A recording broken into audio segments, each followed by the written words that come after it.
Hi, guys. Today we cover Chapter 3 of Hard Times Create Strong Men, Making the Leap from Good to Great.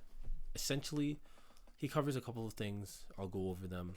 The first thing notable is his discussion about Viktor Frankl's experience as a prisoner of war in a German concentration camp. Now, essentially, he made the observation that the people who survived the longest in the concentration camps had one distinctive edge that the other people didn't. Now, he noted that the people who tended to pass away were the people who were optimistic, were the people who said, yeah, we'll be home by Christmas. But then Christmas passes, and then months pass, a year, and their expectations of what they were optimistic about were crushed because the reality showed them that their warped expectations and their optimism didn't mean anything. And they either passed away due to illnesses related to depression or heartbreak from being crushed by reality. Optimism wasn't the answer. Rather, it was a sense of purpose. Everyone had their own idealistic future, their own purpose for being alive. For him, it was writing a book and publishing it. And he did his very best in the concentration camp to write a book, write a memoir, write his observations. And he went down in history as a very well-known and prolific thinker, philosopher. And that's purpose. This is what allows people to have a sense of grit when things get tough and pushes them through. It's not optimism. It's not, it will get better. It's not, I hope by so-and-so date, things will look up. It will look up. No, it's literally, okay, I want to achieve something of value that I find valuable. And I know it will be hell getting from point A to point B. But despite that, I find joy in the hell because there is purpose in this journey.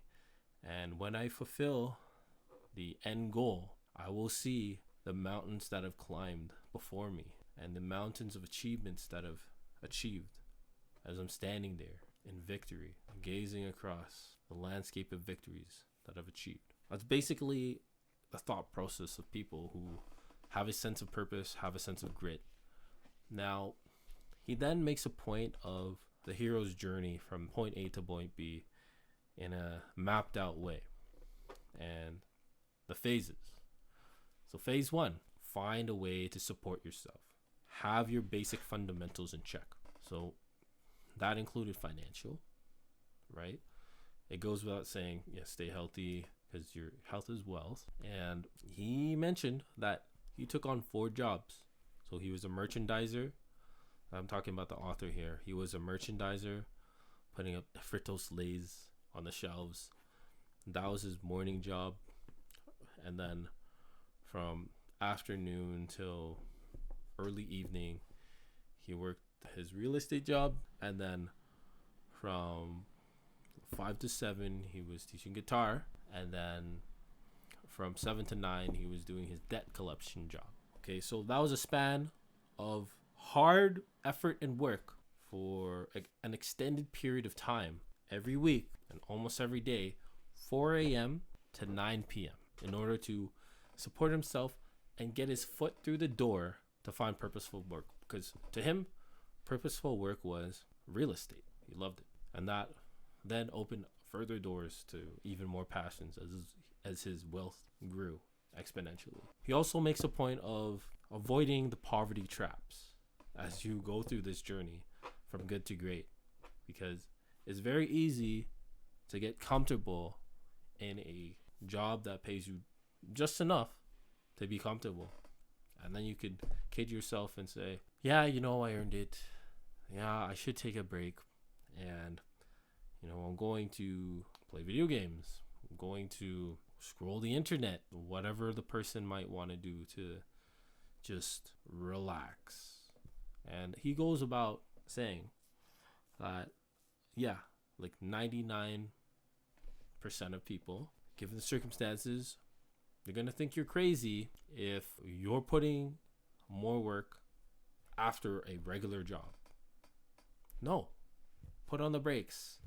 Take a rest. Stop. Relax. You're overdoing it. You're overworking it yourself.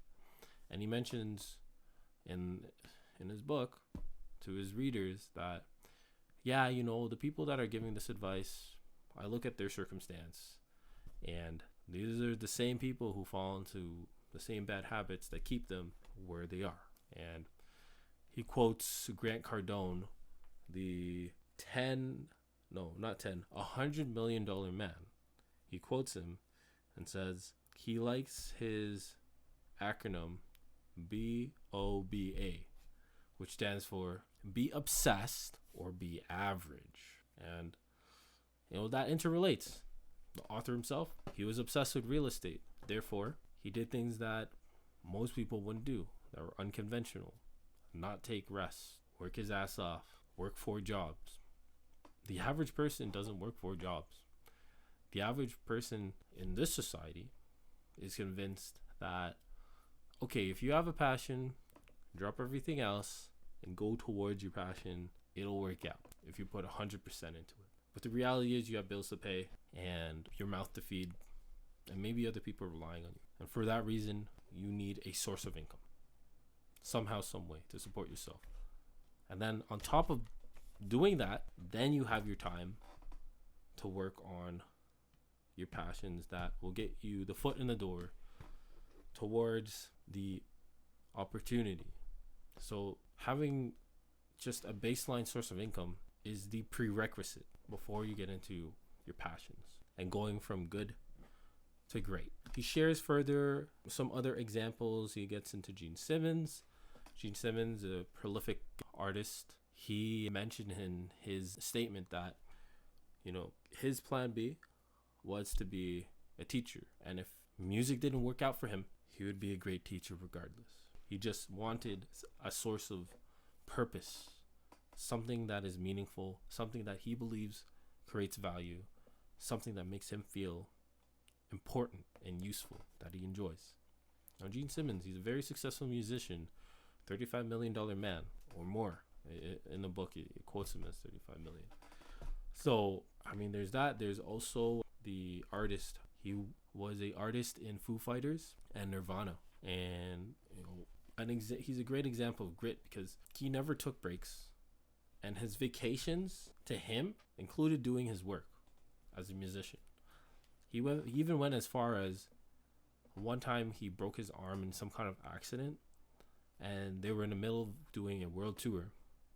And against his doctor's advice to relax and take it easy and let the arm heal, he said, no, I'm going to perform. And he did it because it's his passion and he loves his work. And that's an example of, okay, everyone's going to tell you to relax, but you're just so obsessed that relaxing will feel more stress inducing than doing your actual work in your line of work.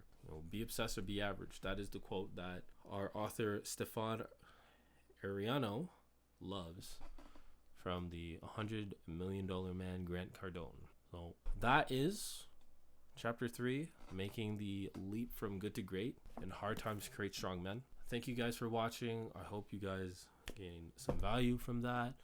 If you have any questions or comments or anything you want to bring up or want to get into even further on that chapter, leave a comment below. If you enjoyed the video, like and subscribe. It helps with the algorithm. Peace out.